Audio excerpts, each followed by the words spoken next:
Hello, magandang araw sa inyo mga katropa peeps. Ayan, sa mga kaibigan ko, kapamilya, kapuso, mga katropa peeps, magandang araw sa inyong lahat. Andito ka sa aking channel, mga kaibigan. Andito ngayon si Loverboy sa bukid ni Papa Bear. Ay, kanina naglinis kami, mga katropa peeps, ng ampalaya ni Papa Bear. At bago ako bababa, bago kami bababa, uuwi kami sa Dumaraw, ay mag-spray muna ako ng Vigor Plus. At para sa mag-spray din tayo para sa mga may mga konting uod tayong nakita, mga katropa pips.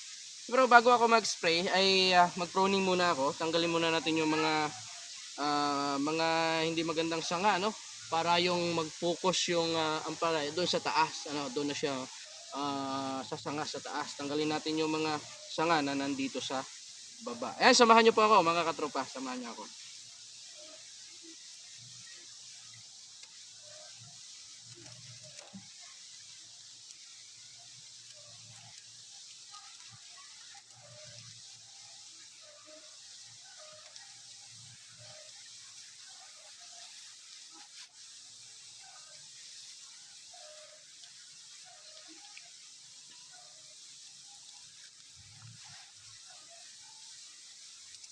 Katulad dito mga katropa, hindi naman masama na tanggalin natin yung mga sanga nandito sa baba. Kasi hindi naman to katulad nito, payat din naman. Hindi naman to magbibigay ng magandang bunga. Dito lang to sa may baba. Mas maganda yung mag-focus sila, doon sila magsanga sa taas po ng balag. Kaya tanggalin natin. At itong mga sanga na ito, mga katropa, hindi po sayang ito, mga kaibigan po namin. Dahil ito po napakasarap, napakasustansya. Meron kang kalabasa, meron kang munggo. Aba, masarap yung ulam ito, mga kaibigan po namin. Sa mga hindi nakatikim nito, baka gusto nyong tumikim, dito, napakarami lang po. Dito sa bukid ni Papa Bear. Kaya tanggalin natin yung ibang mga sanga na nasa baba para mag-focus siya doon sa taas. Siyempre uwi kami ng Dumaraw, dadalhin nyo na to. Ito mamaya ulam ko na ito, mga kaibigan po namin.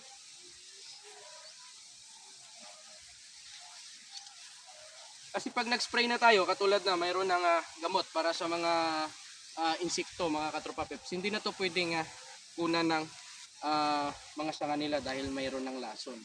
Kaya bago tayo mag-spray, maganda ito. Tanggalin muna natin. At least mayroon tayong ulam. Mga kaibigan.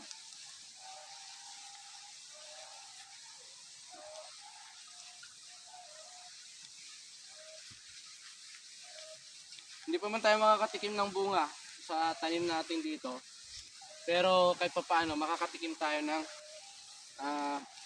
mga talbos ng ampalaya. Wag po natin puputulin yung pinakadulo sa taas, Yung puputulin lang po natin ay itong mga sanga na nandito po sa baba para mag-focus sila papunta sa taas.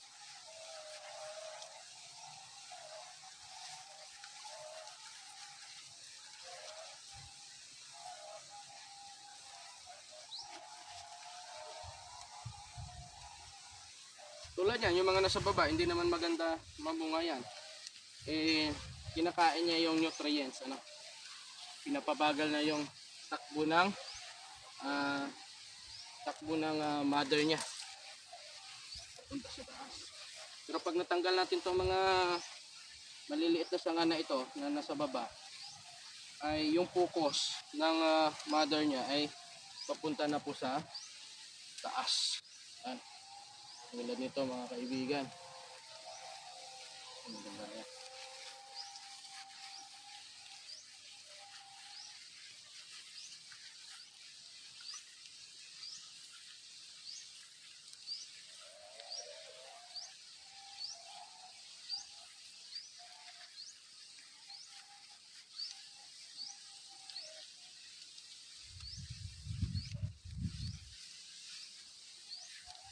Ayan muli mga katropa peps, inuulit ko po sa mga nagtatanim po ng gulay, mga palay man, o kung anumang mga gulay na tanim po ninyo,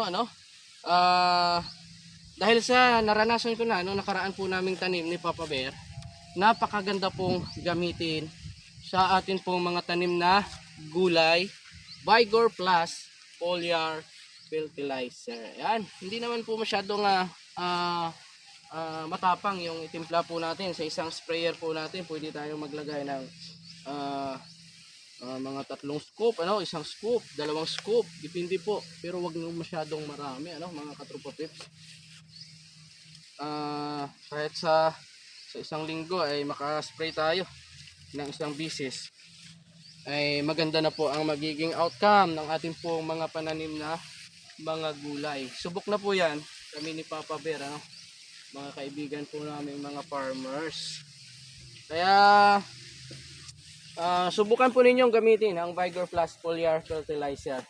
Kaya pagkatapos nito na makapag-pruning po ako, ay mag-spray po ako ngayon ng Vigor Plus Foliar Fertilizer.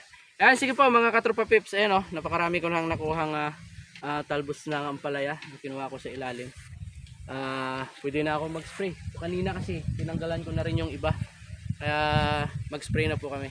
Ayan, sige po mga katropa pips, mamaya samahan nyo po ako, mag-spray po ako ng Vigor Plus Foliar Fertilizer, at haluan ko na rin ng para sa mga insekto, mga uod, pag mayroong mga uod, para kahit pa paano ay maging maganda yung tubo po ng mga tanim po nating ampalaya. Sige po mga katropa, lagi po kayo mag-iingat. Nandito lang po si Liverboy. I-like and share po natin yung mga videos po natin, mga katropa pips.